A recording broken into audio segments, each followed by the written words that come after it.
আর এদিকে একটা রসুনের চাটনি নিয়েছি, রসুনের চাটনিটা চাটছি, খেতে খেতে যাচ্ছি। বেশ, তো আমি এখন একদম জল ঢাকা নদীর সামনে বসে আছি।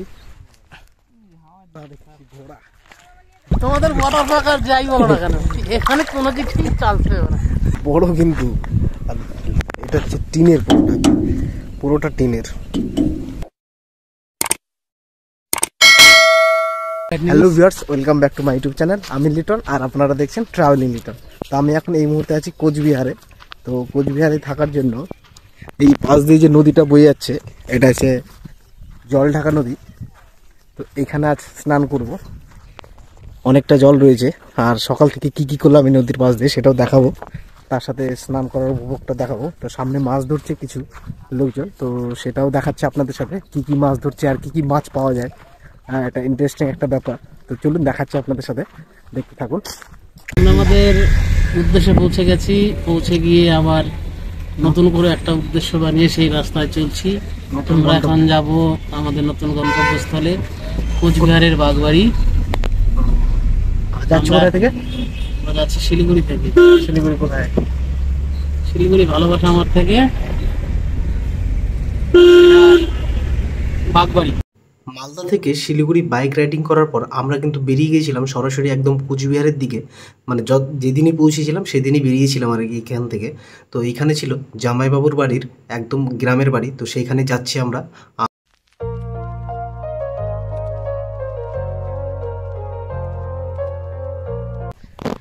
আমি এখন এই মুহূর্তে রয়েছি কোচবিহারের বাগবাড়িতে। মানে কালকে শিলিগুড়িতে এসেছিলাম, তো শিলিগুড়ি এসে মানে সেরকমভাবে কন্টিনিউ ভিডিও করতে পারিনি, যেহেতু গাড়ির মধ্যে ভিডিওটা শেষ করে দিয়েছিলাম। রাত্রে সেখানে পৌঁছেছিলাম। তো পৌঁছে এইখানে যে এটা হচ্ছে মানে গ্রাম, একদম দারুণ শান্ত পরিবেশ, চারিদিকে গাছপালা, সুপারি গাছ, এদিকে বাঁশ গাছ। এটা হচ্ছে নদীর একটা পার, আর পাশেই দেখতে পাচ্ছেন এটা জল ঢাকা নদী। আর এই নদীর ভিউটা জাস্ট আপনারা দেখতেই পাচ্ছেন। ওরে বাপরে, নৌকোগুলো হয় কিনা, মাছের নৌকোগুলো, এই যে এখন কত বড় নৌকো এইখান থেকে শুরু হয়েছে, এই যে বাপ 40-50 ফিটের মতো মোটামুটি, বেশ বড় কিন্তু। আর এটা হচ্ছে টিনের, পুরোটা টিনের। ওইদিকে কিন্তু দাদা পুরো দারুণভাবে ঘুরছে আর কি, উপভোগ করছে ভিউটাকে একদম, দেখতেই পাচ্ছেন। এই পাড়গুলো হচ্ছে পাথর দিয়ে বাঁধানো একদম, সত্যি মানে বিভৎস সুন্দর লাগছে আমাদের। যে একটা লোক এই নদীটাকে ক্রস করছে পায়ে হেঁটে হেঁটে, মানে জল আমি ভেবেছিলাম খুব একটা বেশি রয়েছে, কিন্তু এখানকার লোকাল লোকেরা তো এইভাবে নদী পারাপার করছে আর কি। এইভাবে নদী পার হয়ে ওই পাড়টা যাচ্ছে হয়তো ঘাস ফাঁস কাটার জন্য, গরু বাছুর নিয়ে। তো এখানে দেখতেই পাচ্ছেন ওই পারে অনেক লোক রয়েছে। তো এটা চরটা কিনা অনেক বড় মনে হচ্ছে। দেখেন জল খুব একটা যে বেশি আছে তাও নয়, কোমর পর্যন্ত হাইয়েস্ট, একটু বেশি জল, মিডিল বরাবর একটু কম রয়েছে। তো ইনি পার হয়ে যাচ্ছেন অলরেডি।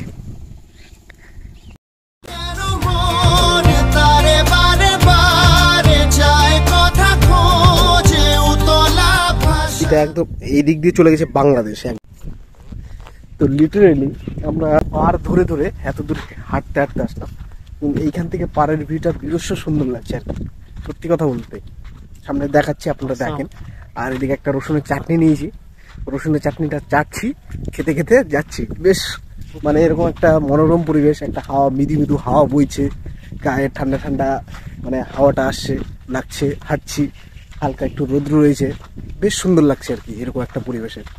সামনে ভিউটা জাস্ট দেখাচ্ছি আপনাদেরকে, এই দেখেন এইরকম ভিউ একটা। সামনে এরকম একটা বাগান রয়েছে, আর সে যে পথ চলে বুকে ঝড় তুলে জেগে ওঠে ঘুমনো আশা, এরকম একটা নদীর পার। আমাকে লিটারেলি খুব ভালো লাগে, যেহেতু আমার বাড়ির নদীর পাশে, আর এরকম নতুন নতুন নদী দেখতে আমার বেশ সুন্দরই লাগে।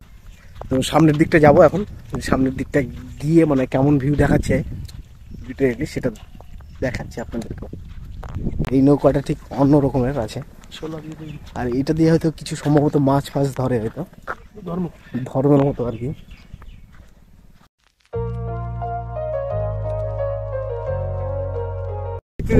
এখানে এসে আমার একটা গান মনে পড়ে যাচ্ছে, সাগর পারে আইসায় আমায় মাতাল মাতাল লাগে, এই রূপ দেখিয়া মন পিঞ্জরায়।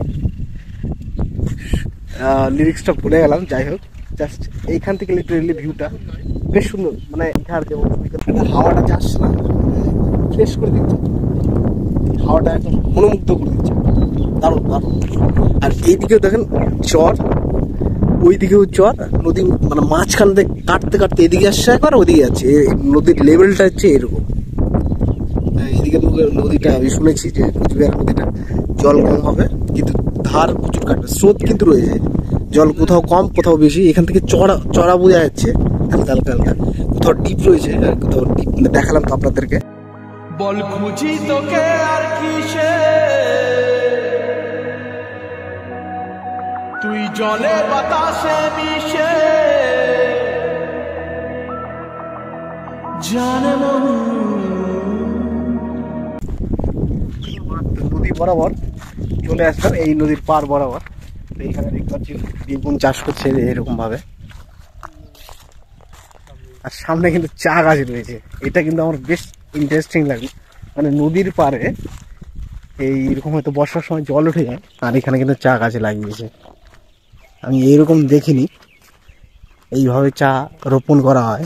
আমি তো জানি ঢালু জায়গায় করা হয়, কিন্তু এখানে তো লিটারেলি মাটিটা সমতল, কিন্তু তবু এখানে চা রোপণ করেছে চা গাছ।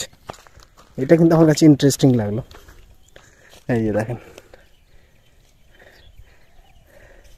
ফল হয়তো ওই যে চা গাছের ফল, এটা আমি যে প্রথমবার দেখলাম আর কি, লক্ষ্য করলাম এরকম চা গাছের ফলটা।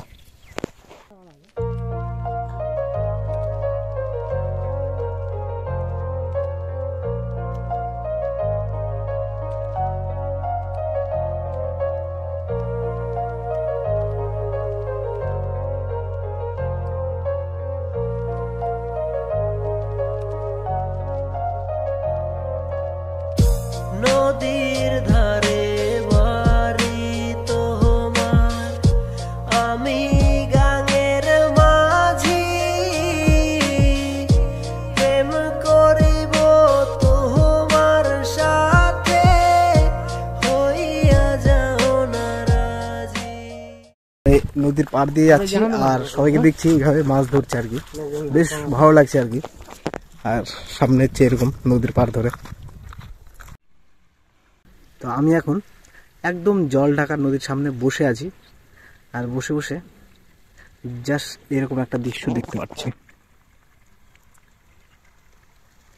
সাইড দিয়ে ঘাট রয়েছে, ওইদিকে অনেকে মাছ ধরছে, ওই ওপারে নৌকা চালাচ্ছে অনেকে, আর সামনে একটা এই বাঁশ দিয়ে ঘেরা রয়েছে, হয়তো সুতির মতো আছে, কিছু মাছ ধরার কোনো একটা ব্যাপার আছে, প্রসেসটা ঠিক আমি বুঝতে পারছি না। তো আর আমি এইভাবে বসে আছি এরকম নদীর পাড়ে। সামনে এইরকম নদী দেখে নিজেদেরকে আর কন্ট্রোল না করতে পারে অবশেষে শেষমেশে কিন্তু নেমেই গেলাম নদীর মধ্যে স্নান করার জন্য। তো ফাইনালি এইদিকে নেমে গেছে আমাদের গোবিন্দ। আজকে পানি ফানি হয়ে যাবে, পানি পানি পানি ডুবতে ডুবতে বর্ণা হয় নেমে গেছে একদম। কেমন লাগছে? এর থেকে মজা হয় না গো, তোমাদের ওয়াটার পার্ক আর যাই বলো না কেন, এখানে কোনো কিছুই চালতে হবে না, চাইনিজ হয়ে গেল না। তো লিটারালি একদম আমার হাতে আছে ওয়াটারপ্রুফ ফোন, আর এখন করছি ওরে বাপরে, মানে সত্যি কথা বলতে এই যে নিচে যে একটা স্রোত, মানে পাটা রাখতে পারছি না, প্রচুর স্রোত, প্রচুর স্রোত। হ্যাঁ, উপরের দ্বিগুণ, মানে এখানে দেখলেই বুঝতে পারবেন যে কি লেভেলের স্রোতটা যাচ্ছে আর কি। এই যে জলটা যে কাটছে কিনা, এই যে দেখেন, এই দেখো, আর হয়তো বাসটা দেখলেই বুঝতে পারবেন সবাই। প্রায় 2 ঘন্টার মতো স্নান করে আমরা কিন্তু আবার রওনা দিলাম আমাদের গন্তব্যের উদ্দেশ্যে। আর এইদিকে কিন্তু হঠাৎ করে আমাদের চোখে পড়লো এই ঘোড়া, মানে চোখের সামনে এইভাবে ঘাস খাচ্ছে, দেখে খুব ভালো লাগলো। প্রথমে অবাক হয়ে গেছিলাম এইখানে ঘোড়া, তো ঘোড়াও দেখে নিলাম এখানে এসে। ঘোড়া দেখছি, ঘোড়া স্নান করে আমরা 2 ঘন্টার মতো রেস্ট করে তারপর আমরা বেরিয়ে পড়লাম এই বাগবাড়িকে এক্সপ্লোর করার জন্য। তো এই গ্রামটাকে ঘুরবো এখন আর আপনাদেরকেও দেখাবো। এই হচ্ছে বাগবাড়ি গ্রামের অবস্থা। এইখানে রাস্তায় যে গাড়ি চলছে সেটাই সবচেয়ে বড় কথা। রাত্রেবেলা তো আমরা ফেসে গিয়েছিলাম, কারণ রাত্রেবেলা হালকা বৃষ্টি হয়েছিল আর গাড়ি কিন্তু আসছিল না। তো এইরকম রাস্তার মধ্যে গাড়ি চালানো কতটা ভয়ঙ্কর হতে পারে আপনারা বুঝতেই পারছেন। তো চলুন, এই হচ্ছে গ্রামের রাস্তা। তবে যাই বলুন, গ্রামের প্রাকৃতিক দৃশ্য কিন্তু আমাকে খুব টেনেছিল, খুব ভালো লেগেছিল আর সত্যি দারুণ লাগছিল এইভাবে গাছপালা দিয়ে সাজানো গ্রামগুলো। রাস্তার পাশ দিয়ে যেতে যেতে যখন দেখলাম এরকম ভুট্টা গাছ, পাট গাছ, তো আমার সেই স্মৃতি, পুরনো স্মৃতিগুলো মনে পড়ে গেলো। ছোটোবেলায় সেই গ্রামে যেভাবে কাটাতাম, তো এইভাবে পাট গাছ, পাটের সিজনে পাট, তারপর ভুট্টার সিজনে ভুট্টা, ধানের সিজনে ধান, এইগুলো কিন্তু ছোটো থেকে বড় হতে দেখেছি, বেশ সুন্দর লাগতো। আর ফাইনালি আমরা কিন্তু পৌঁছে গেলাম এখন বাগবাড়ির যে মার্কেটটা রয়েছে সেইখানে। এখানে কিন্তু যারা লোকাল লোক রয়েছেন এখানে এসে তারা কিন্তু বাজার মার্কেট করে। এখানে একটা মন্দির রয়েছে, সেটা আপনাদেরকে দেখালাম, বেশ ভালো লাগছে আর ঘুরতে। আর এখানকার সত্যি পরিবেশটা, নেচারটা আমার খুব ন্যাচারালি খুব ভালো লাগছে। নেচার ভিউটা সত্যি খুব সুন্দর, চারিদিকে গাছ আর গাছ, আর এদিকে মার্কেট, আর এদিকে দাদা দেখছে খুব সুন্দর মনোযোগ দিয়ে। বল খুঁজি তোকে আর কিসে, তুই চলে বাতাসে মিশে। এটা হচ্ছে কালকের স্প্রাইট। জাস্ট দেখেন, মানে এখন এমন একটা জায়গায় চলে এসেছি, জাস্ট চারিদিকে একদম রাস্তা, লোকেশন হারিয়ে গেছে। ওইদিকে সামনে গিয়ে রাস্তা জিজ্ঞাসা করছে, আর এদিকে আমরা কিছু মানে খাবো, গলা পিপাসে পেয়েছি, এদিকে জলও নেই, আর সঙ্গে শুধু স্প্রাইটটা রয়েছে, কালকের স্প্রাইট। এখন খাবে দাদা। ও ভাই খেয়েও নিল, ফ্রিজে নাই, মানে একদম গরম হয়ে গেছে তবুও খাচ্ছে।